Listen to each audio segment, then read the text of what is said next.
اعوذ باللہ من الشیطان الرجیم بسم اللہ الرحمن الرحیم السلام علیکم ورحمۃ اللہ وبرکاتہ۔ تفسیر نہج البلاغہ کے عنوان سے 8ویں کلمہ حکمت کی تفسیر حوض علمیہ جامع حیدریہ عباس آباد کی طرف سے آپ کی خدمت میں پیش کی جاتی ہے۔ قال امام علی علیہ السلام عجبوا لہذا الانسان ینظر بشحم ویتکلم بلحم ویسمع بعظم ویتنفس من خرم۔ امام علی علیہ السلام ارشاد فرماتے ہیں، انسان کی ساخت، اس کی بناوٹ پر تعجب کرو کہ چربی کے ذریعے دیکھتا ہے اور گوشت سے بولتا ہے، ہڈی سے سنتا ہے اور سوراخ سے سانس لیتا ہے۔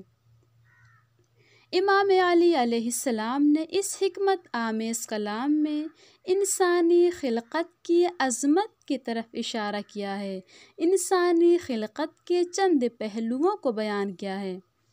پہلے پہلو میں امام ارشاد فرماتے ہیں ینظر بشحم کہ انسان چربی کے ذریعے دیکھتا ہے، تو در حقیقت انسان کے بدن کے سیل گوشت سے تشکیل پاتے ہیں، جو گوشت ہڈیوں پر چڑھا ہوتا ہے۔ لیکن اگر انسان کی آنکھ کی حقیقت کے بارے میں غور و فکر کیا جائے تو انسان کی آنکھ ایک شفاف چربی کا ٹکڑا ہے کہ جس کی بناوٹ نہایت ہی عجیب و دقیق ہے۔ انسان کی آنکھ 7 طبقات کے درمیان میں واقع ہوئی ہے اور اس پر بہت بڑا نظم و حساب حاکم ہے۔ یہ انسان کی پہلی خاصیت ہے۔ انسان کی دوسری خاصیت یہ ہے کہ انسان خود کو پہلے ہی آمادہ کر لیتی ہے کہ وہ مختلف چیزوں کی عکس برداری کر سکے۔ تو اگر کسی مقام پر روشنی زیادہ ہو جاتی ہے، آنکھ کی سیاہی کا دائرہ تنگ ہو جاتا ہے، اور جب تک روشنی کم نہیں ہوتی آنکھ اپنے اس دائرے کو تنگ ہی رکھتی ہے تاکہ اسے کسی طرح کی اذیت نہ ہو اور اس کی عکس برداری خراب نہ ہونے پائے۔ لیکن جیسے ہی روشنی کم ہوتی ہے آنکھ کا دائرہ فوراً وسیع ہو جاتا ہے۔ آنکھ کی تیسری خاصیت یہ ہے کہ آنکھ کے تمام ذرات موجود اور زندہ ہیں، تو ان ذرات تک غذا پہنچانی چاہیے، لہٰذا خدا نے ان ذرات تک غذا پہنچانے کا راستہ مقرر کر دیا ہے، اور ان تک غذا پہنچانے کا راستہ خون کا دورانیہ ہے۔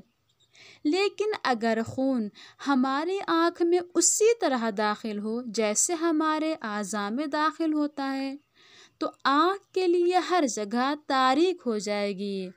اسی لیے خداوند عالم نے ایک تصفیے کی صورت میں آنکھ کے سوراخ تک غذا پہنچائی ہے۔ آنکھ کے سوراخ تک خدا خون کو منتقل کر دیتا ہے۔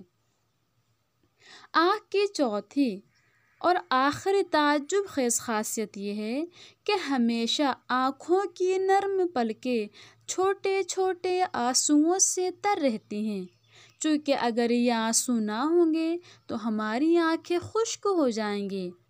اور انسان کی آنکھ حقیقت میں 20 سے زیادہ مادوں سے ترکیب پاتی ہے، جو مادے آنکھ کی غذا کے لیے، آنکھ کے تصفیے کے لیے مکمل کاملاً مؤثر ثابت ہوتے ہیں۔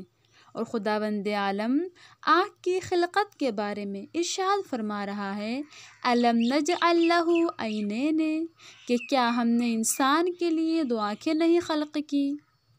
امام علی علیہ السلام انسانی خلقت کے دوسرے پہلو کو بیان کرتے ہیں وَيَتَكَلَّمُ بِلَحْمٍ کہ انسان گوشت سے بولتا ہے۔ تو ویسے دیکھا جائے گفتگو کرنا ہمارے لیے آسان کام ہے، لیکن اگر ہم غور و فکر کریں تو معلوم ہوگا یہ مشکل پیچیدہ کام ہے، آسان کام نہیں ہے، چونکہ انسان عالم ہستی کے تمام حوادثات، تمام واقعات اسی گوشت کے ٹکڑے سے آسانی سے بیان کر سکتا ہے۔ لیکن اگر یہی گوشت کا ٹکڑا تر و تازہ نہ ہوگا تو زبان کی حرکت رک جائے گی۔ بس خدا نے اس ٹکڑے کی تازگی کے لیے ایک جوش کھاتا ہوا چشمہ انسان کی زبان کے نیچے قرار دیا ہے تاکہ اس کی زبان ہمیشہ نرم اور تر و تازہ رہے۔ تو اسی طرح اگر انسان یہ چاہتا ہے کہ کچھ مطالب دوسروں کے لیے بیان کرے تو اسے چاہیے کہ پہلے کلی صورت میں ان مطالب کو اپنے ذہن میں حاضر کر لے، پھر ان کلمات کی ادائیگی کے لیے کچھ اہم کلمات منتخب کرے، پھر زبان کو حکم دے کہ زبان مخارج حروف سے استفادہ کرتے ہوئے کلمات کو منظم کرے، کلمات کی تنظیم کے بعد کچھ جملات آمادہ کرے تاکہ لوگ اس کے باطنی مقاصد سے آگاہ ہو جائیں۔ تو آگہی کے لیے پہلے کلمات کا آمادہ ہونا ضروری ہے۔ امام علی علیہ السلام انسانی خلقت کے تیسرے پہلو کو بیان کرتے ہیں، وَيَسْمَعُ بِأَذْنٍ کہ انسان ہڈی سے سنتا ہے۔ تو آواز کی کچھ ایسی لہریں ہوتی ہیں جو کان میں داخل ہوتی ہیں اور کان میں داخل ہونے کے بعد کچھ عوامل کو تشکیل دیتی ہیں، پھر وہ لہریں کان کے پردے تک پہنچ جاتی ہیں اور خدا نے اس پردے کے پیچھے 2 ہڈیاں خلق کی ہیں، 2 ہڈیاں موجود ہیں۔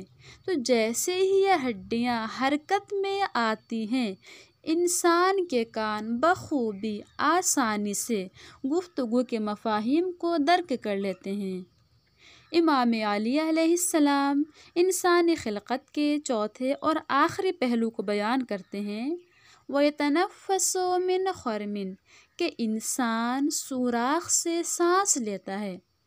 تو امام کے اس حکمت آمیز کلام میں سوراخ سے مراد انسان کی ناک ہے کہ جس ناک کے ذریعے انسان حالت خواب، حالت بیداری میں سانس لیتا ہے، چاہے وہ سو رہا ہو یا وہ بیدار ہو۔ اور خداوند عالم نے اس حساس اور سادہ سے سوراخ میں سونگھنے کی طاقت عطا کی ہے کہ جس کے ذریعے انسان خود کو بہت سے خطرات سے محفوظ رکھ سکتا ہے۔ جس طرح خدا نے زبان میں چکھنے کی قوت دی ہے تاکہ انسان کی زبان سالم غذا اور ناسالم غذا کو مشخص کر سکے، اسی طرح خدا نے انسان کے ناک میں اتنی قوت، اتنی طاقت دی ہے کہ انسان اچھی اور بری خوشبو کو درک کر سکے اور جس کے ذریعے انسان خود کو بہت سے خطرات سے محفوظ کر سکے۔ لہٰذا یہ انسان کی خلقت کے 4 اہم پہلو ہیں جن کی طرف امام نے حساس اور نازک طریقے سے اشارہ کیا ہے، اور اگر انسان کے انہی 4 پہلوؤں میں انسان غور و فکر کرے تب اسے معلوم ہوگا کہ اس کی خلقت نہایت ہی عجیب و غریب خلقت ہے۔